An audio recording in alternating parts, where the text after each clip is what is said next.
Now our special guest.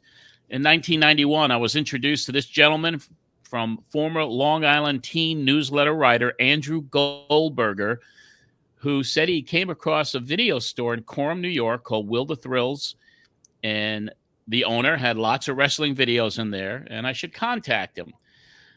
That guy was Vince Russo, who became an advertiser first with Pro Wrestling Spotlight. Then we did a promotion with Honky Tonk Man together, and then we started talking. And before you know it, beginning of December 1991, perhaps maybe a few weeks before planning everything, we became partners. We had a very public breakup in 1992, and there were a lot of years of bad blood. But that ended at the end of 2018 when we kind of hugged it out virtually on YouTube.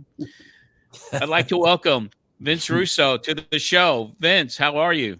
We also hugged it out physically at the Village Inn in Colorado, right? Yeah, America's Best Pie or something was on the marquee there. They do make good pie, yes. Yeah, because we took a picture with my nephew Dominic, and all the fans could do was like talk about the best pie in the world signing back of us, you know.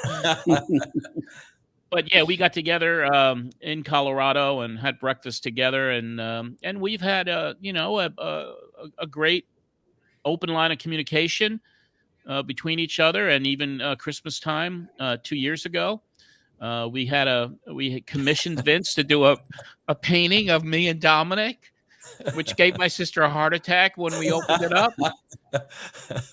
That was to this day, one of the best videos I've ever seen to this day. Very funny, wasn't it? Yes. Yeah. And Dominic has it still. And, he displays it prominently. And I'm looking forward to getting up to New York next week so I could see it in person again. But Vince, before we get into the festivities here, I mean, just to bring you on is really special. And, a lot of people will probably hate on us a little bit for even talking to each other because people like to stir stuff up. All I could say is that we did have our differences years ago. And as we discussed on the phone last week, we didn't quite understand each other back then. Mm-hmm. We both had different things going on in our lives, and we didn't pay attention to each other's lives that were going on outside of this little wrestling bubble. So in a way, it was kind of like a partnership that was almost doomed in the beginning because we just didn't quite get each other. Yeah, John, I was telling you on the phone. Gosh, it was probably the last plane flight I was ever on. I haven't flown since COVID, but you had just sent me your book, and on the plane ride. And John, I hate reading. I literally lost a friendship because a friend of mine wrote a book and I didn't read it, so he stopped talking to me. But I read your book on the plane. And as I told you, first of all, there was so much of a connection there because of the Italian heritage. And I was learning and finding out so much about you in this book that I had no clue.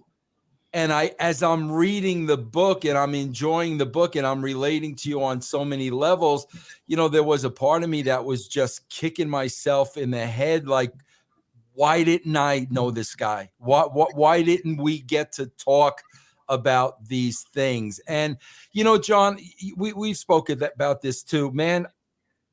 That was a very rough time for me because I had 2 video stores on Long Island and they were doing very, very well. And it's when the video business was just starting.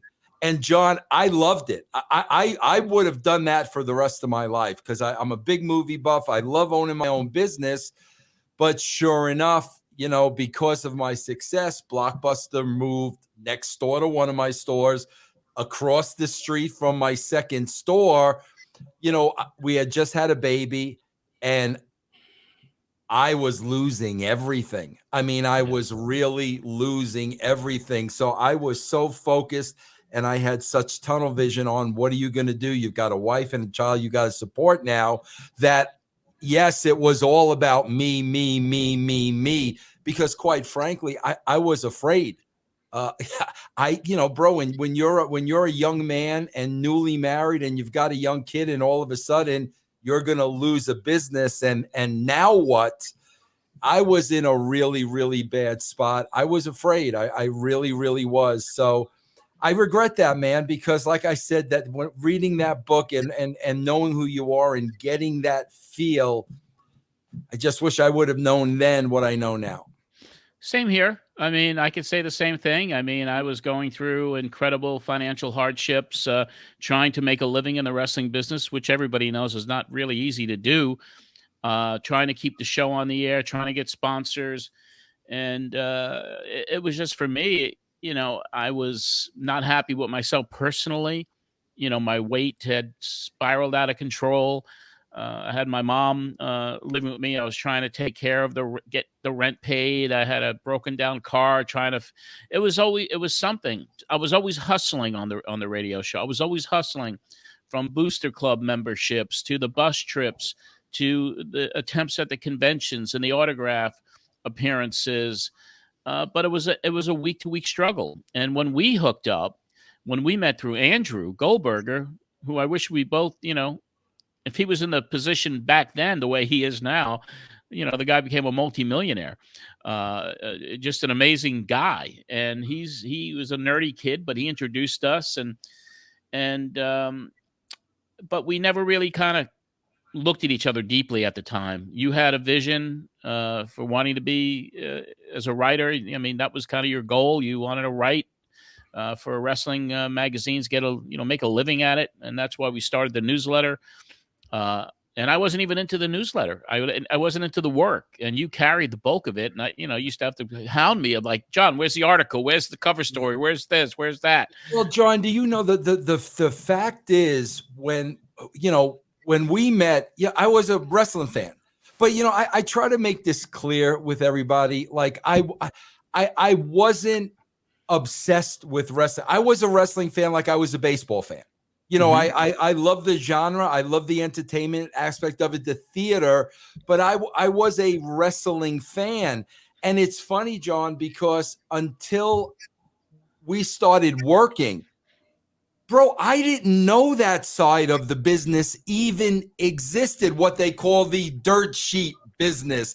I didn't even know it existed. When we partnered up, and all of a sudden the Dave Meltzers are on the shows and the Donnie Libels are on the shows, and there's all this inside talk. And don't forget, this is when that steroid truck. I didn't even know this world existed. So, man, I remember like that one night when we had the show in DVD, and I mean, it was Meltzer on the phone, and superstar Billy Graham was there, and I think Lord Littlebrook, and what Mel Phillips was doing with people's toes, and bro, you gotta understand, I'm sitting there and I'm like, what the hell have I got what yourself into?